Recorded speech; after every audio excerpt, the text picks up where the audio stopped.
Hello friends, welcome back to Mansi study channel. दोस्तों, आज है 7 मई 2024 और 7 मई 2024 से रिलेटेड करंट अफेयर्स के जितने भी क्वेश्चन बन सकते हैं आज की क्लास में सारे क्वेश्चन को कवर करेंगे और हर क्वेश्चन से रिलेटेड इंपॉर्टेंट पॉइंट भी मैं आपको बताऊंगी। तो आप लोग पूरा क्लास बहुत ध्यान से देखिएगा। और दोस्तों, ये क्लास आपकी मॉर्निंग सुबह 7 AM पे डेली लाइव आती है। आप सभी लोग सुबह 7 बजे इस क्लास के लिए तैयार रहा करिए। इससे आपकी तैयारी करंट अफेयर्स में बेहतर होने वाली है और आगे आने वाले सभी एग्जाम में आप लोग करंट अफेयर्स से रिलेटेड जितने भी टाइप के क्वेश्चन एग्जाम हॉल में पूछे जाते हैं, आप उन सभी टाइप के क्वेश्चन का आंसर बहुत इजीली दे पाएंगे। तो चलिए आगे बढ़ते हैं और आज का पहला क्वेश्चन देखते हैं। आज का पहला क्वेश्चन लिखा है, हाल ही में एनपीसीआई ने यूपीआई जैसी तत्काल भुगतान सेवाओं के लिए किस अफ्रीकी देश के साथ एक समझौते पर हस्ताक्षर किए हैं? Recently NPCI signed an agreement with which African country for instant payment services like UPI. First option है नामीबिया, सेकेंड ऑप्शन है तंजानिया, थर्ड ऑप्शन है केन्या, फोर्थ ऑप्शन है नाइजीरिया।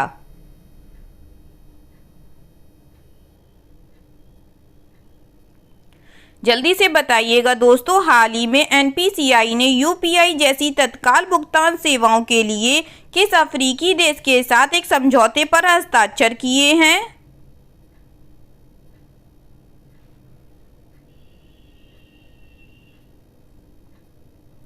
इस क्वेश्चन का जो राइट आंसर हो जाएगा फ्रेंड्स, वह है हमारा ऑप्शन नंबर ए, नामीबिया देश ने। चलिए इससे रिलेटेड इंपॉर्टेंट पॉइंटों को पढ़ते हैं। एनपीसीआई की विदेशीय शाखा ने भारत की यूपीआई तकनीकी और अनुभवों का लाभ उठाते हुए नामीबिया के लिए यूपीआई जैसी त्वरित भुगतान प्रणाली विकसित करने के लिए बैंक ऑफ नामीबिया के साथ एक समझौते पर हस्ताक्षर किए। सहयोग का उद्देश्य नामीबिया के वित्तीय पारिस्थितिकीय तंत्र को आधुनिक बनाना, घरेलू और अंतर्राष्ट्रीय भुगतान नेटवर्क के साथ पहुंच, सामर्थ्य और कनेक्टिविटी को बढ़ाना है।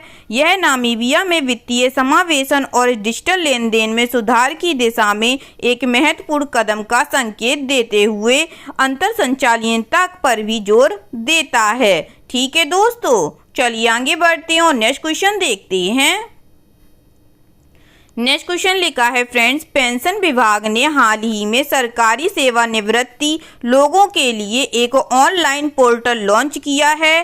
पोर्टल का नाम क्या है? The pension department has recently launched an online portal for government retirees. What is the name of the portal? First option है अभ्युदय पोर्टल, सेकेंड ऑप्शन है वृद्धि पोर्टल, थर्ड ऑप्शन है भविष्य पोर्टल या फोर्थ ऑप्शन है विकास पोर्टल।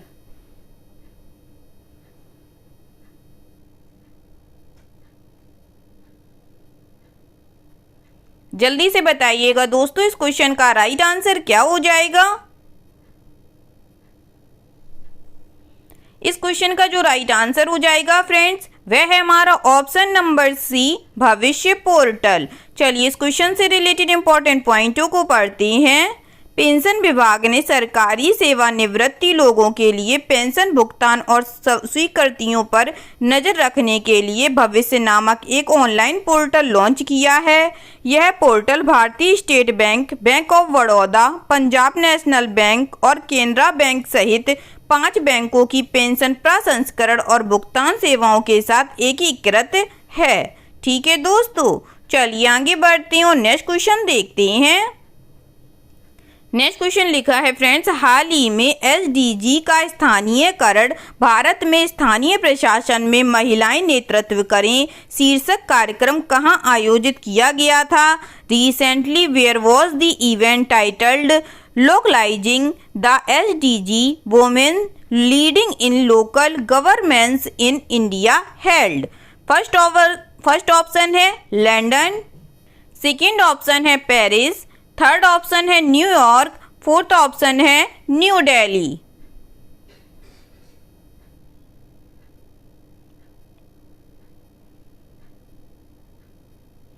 बताइएगा friends, हाल ही में SDG का स्थानीयकरण भारत में स्थानीय प्रशासन में महिलाएं नेतृत्व करें शीर्षक कार्यक्रम कहां आयोजित किया गया था।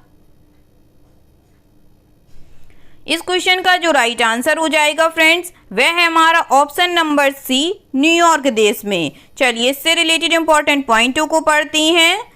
संयुक्त राष्ट्र में भारत के स्थायी मिशन और पंचायती राज मंत्रालय ने यूएनएफपीए के साथ न्यूयॉर्क में एसपीडी 57 के दौरान एसडीजी का स्थानीयकरण भारत में स्थानीय प्रशासन में महिलाएं नेतृत्व करती हैं की मेजबानी की। सचिव विवेक भारद्वाज के नेतृत्व में सभाधिपति सुप्रिया दास गुप्ता दत्ता, सरपंच कुनकू हेमा कुमारी और सरपंच नीरू यादव सहित निर्वाचित महिला प्रतिनिधि भारतीय महिलाओं के जमीनी स्तर के नेतृत्व का प्रदर्शन करेंगी। ठीक है दोस्तों, चलिए आगे बढ़ते हैं और नेक्स्ट क्वेश्चन देखते हैं। नेक्स्ट क्वेश्चन लिखा है फ्रेंड्स, हाल ही में जारी ओईसीडी रिपोर्ट के अनुसार 2024-25 में भारत की अर्थव्यवस्था की अपेक्षित विकास दर क्या है। According to the recently released OECD report, what is the expected growth rate of India's economy in 2024 to 2025। First option है 5.5%, सेकेंड ऑप्शन है 6.6%, थर्ड ऑप्शन है 7.2% या फोर्थ ऑप्शन है 7.8%।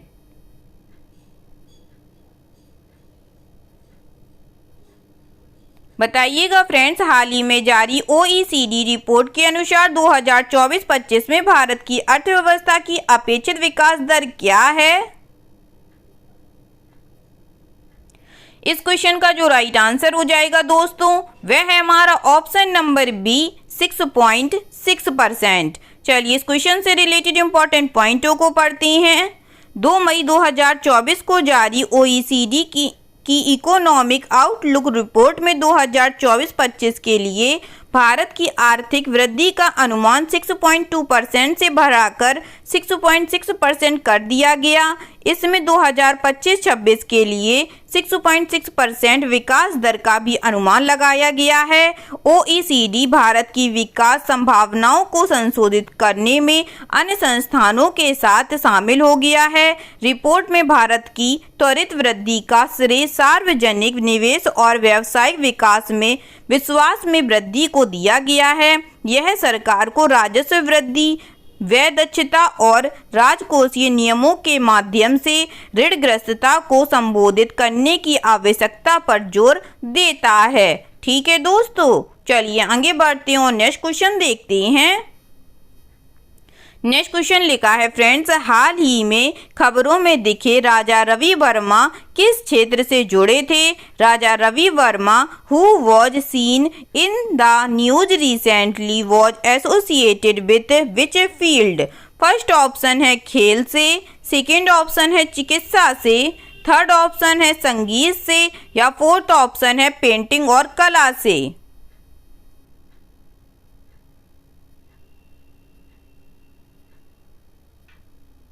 बताइएगा फ्रेंड्स, हाल ही में खबरों में दिखे राजा रवि वर्मा किस क्षेत्र से जुड़े थे। इस क्वेश्चन का जो राइट आंसर हो जाएगा फ्रेंड्स, वह है हमारा ऑप्शन नंबर डी, पेंटिंग और कला से। चलिए इससे रिलेटेड इंपॉर्टेंट पॉइंटों को पढ़ते हैं।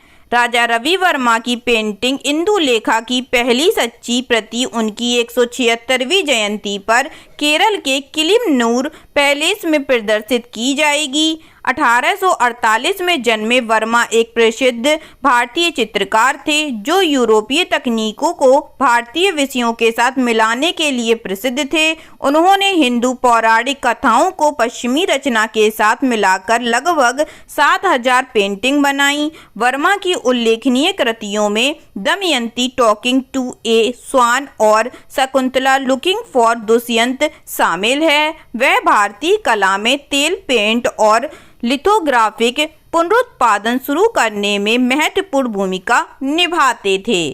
ठीक है दोस्तों, चलिए आगे बढ़ते हैं और नेक्स्ट क्वेश्चन देखते हैं। नेक्स्ट क्वेश्चन लिखा है फ्रेंड्स, हाल ही में किस ट्रेड एसोसिएशन ने स्टार्टअप के लिए कॉर्पोरेट गवर्नेंस चार्टर लॉन्च किया है? Recently which trade association has launched a corporate governance charter for startups? First option है भारत व्यापार संवर्धन संगठन ITPO। सेकेंड ऑप्शन है भारतीय उद्योग परिसंघ CII। थर्ड ऑप्शन है ASSOCHAM। फोर्थ ऑप्शन है federation of Indian chambers of commerce and industry FICCI।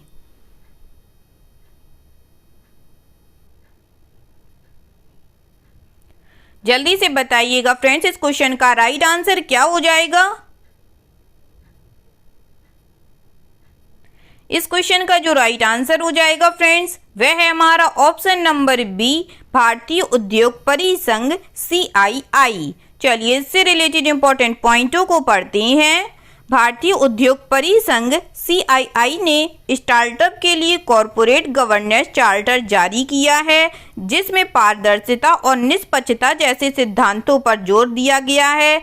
Startup को स्थिरता और सफलता की दिशा में मार्गदर्शन करने के उद्देश्य से यह भारत पे और गोमैनिक जैसे हाई प्रोफाइल मामलों में देखी गई शासन विफलताओं को संबोधित करता है।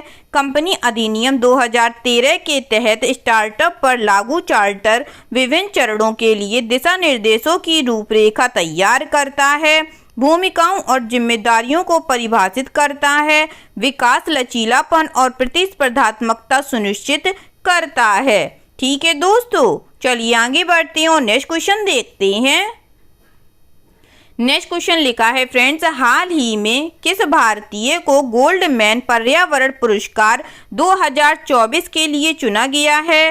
Recently which Indian has been selected for the Goldman environment prize 2024? First option है राजेंद्र सिंह। सेकेंड ऑप्शन है तुलसी गौड़ा। थर्ड ऑप्शन है आलोक शुक्ला। फोर्थ ऑप्शन है रमेश अग्रवाल।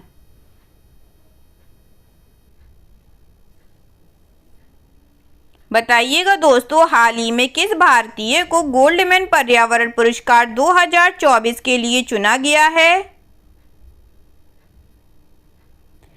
इस क्वेश्चन का जो राइट आंसर हो जाएगा फ्रेंड्स, वह है हमारा option number C, Alok Shukla ji को। चलिए इससे रिलेटेड इंपॉर्टेंट पॉइंटों को पढ़ते हैं।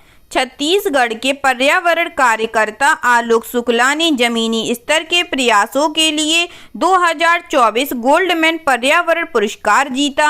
ग्रीन नोबेल पुरस्कार के रूप में जाना जाता है। यह छत्तीसगढ़ के पारिस्थितिकी तंत्र के लिए महत्वपूर्ण हंसदेव अरण्य वन के संरक्षण में उनके काम का सम्मान करता है। कोयला खनन के खतरों का सामना करते हुए शुक्ला ने स्थानीय जनजातियों को एकजुट किया और सरकार पर 2022 में 21 कोयला खदानों की नीलामी रद्द करने का दबाव डाला। उनका संगठन हंसदेव अरण्य बचाओ संघर्ष समिति इस क्षेत्र में पर्यावरण संरक्षण का समर्थन करता है।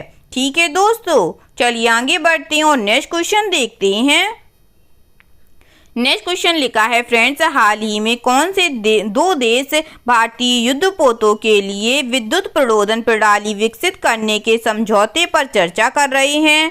विच two countries are recently discussing an agreement to develop electric propulsion system for Indian warships? First option है भारत और ब्रिटेन। सेकेंड ऑप्शन है भारत और अमेरिका। थर्ड ऑप्शन है भारत और रूस। फोर्थ ऑप्शन है भारत और चीन।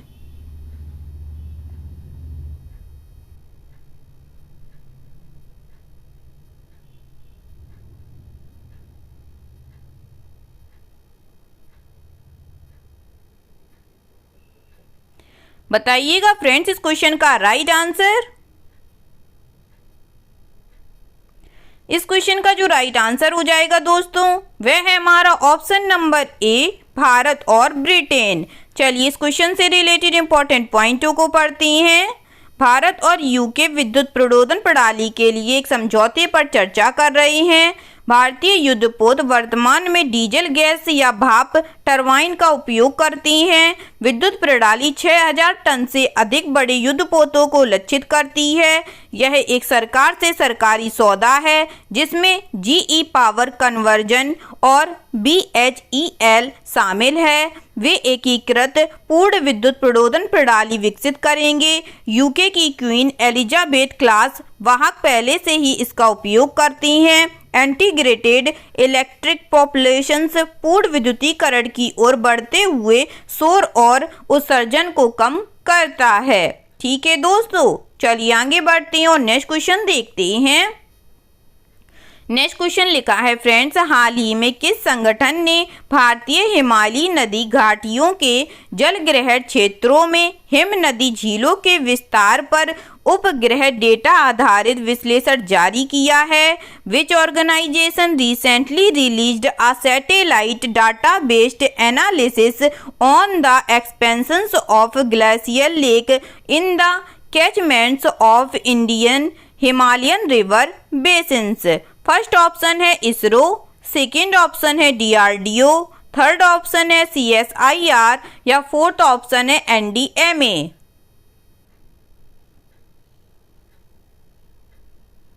बताइएगा दोस्तों इस क्वेश्चन का राइट आंसर क्या हो जाएगा।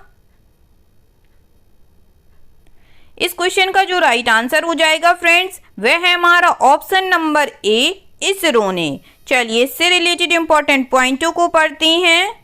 भारतीय अंतरिक्ष अनुसंधान संगठन इसरो ने हाल ही में भारतीय हिमालयी नदी घाटियों के जलग्रहण क्षेत्रों में हिमनद झीलों के विस्तार पर एक उपग्रह डेटा आधारित विश्लेषण जारी किया। झीलों में महत्वपूर्ण परिवर्तन दिखाने के लिए विश्लेषण 1984 से 2023 तक दीर्घकालिक उपग्रह इमेजरी का उपयोग करता है। इसरो के अनुसार 2016-17 में पहचानी गई 10 हेक्टेयर से बड़ी 2431 झीलों में से 676 का 1984 के बाद से काफी विस्तार हुआ है। विश्लेषण में हिमनद झील विस्फोट, बाढ़ के जोखिमों और ऐसी झीलों के निचले हिस्सों में बुनियादी ढांचे और बस्तियों पर उनके प्रभाव पर प्रकाश डाला गया है। ठीक है दोस्तों, चलिए आगे बढ़ते हैं और आज का लास्ट क्वेश्चन देखते हैं।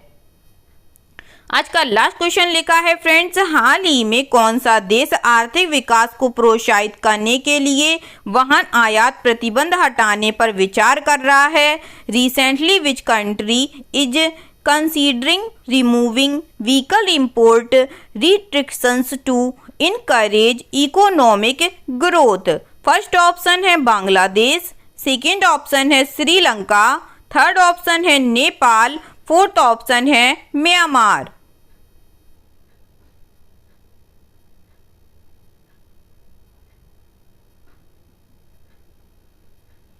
बताइएगा दोस्तों हाल ही में कौन सा देश आर्थिक विकास को प्रोत्साहित करने के लिए वाहन आयात प्रतिबंध हटाने पर विचार कर रहा है? इस क्वेश्चन का जो राइट आंसर हो जाएगा फ्रेंड्स वह है हमारा ऑप्शन नंबर B, श्रीलंका देश। चलिए इस क्वेश्चन से रिलेटेड इंपॉर्टेंट पॉइंटों को पढ़ते हैं। श्रीलंका आर्थिक विकास को प्रोत्साहित करने के लिए संभावित रूप से 2024 के अंत या 2025 की शुरुआत तक वाहन आयात प्रतिबंध हटाने पर विचार कर रहा है। 2022 में आर्थिक उथल-पुथल के जवाब में लागू यह कदम IMF के राजस्व लक्ष्यों के अनुरूप है, लेकिन इससे विदेशी मुद्रा भंडार में $800 मिलियन का दबाव पड़ सकता है। राष्ट्रपति विक्रम सिंघे की समिति की सिफारिशें महत्वपूर्ण हैं। गंभीर आर्थिक मंदी के बावजूद श्रीलंकाई रुपया स्थिर हो रहा है, जो इसके मूल्य में सकारात्मक विकास का संकेत दे रहा है। ठीक है दोस्तों, आई होप आज के सभी क्वेश्चन आप लोगों को बहुत अच्छे लगे होंगे फ्रेंड्स, और सभी क्वेश्चन से रिलेटेड इंपॉर्टेंट पॉइंट के नोट्स भी आप लोगों को बहुत अच्छे से समझ में आए होंगे। अगर आप लोगों को क्लास अच्छी लगी और सारे फैक्टों को आप लोगों ने अच्छे से समझा हो तो प्लीज़ इस क्लास को लाइक कीजिएगा, शेयर कीजिएगा और आपके अपने चैनल मानसी स्टडी चैनल को सब्सक्राइब कीजिएगा। थैंक यू सो मच दोस्तों।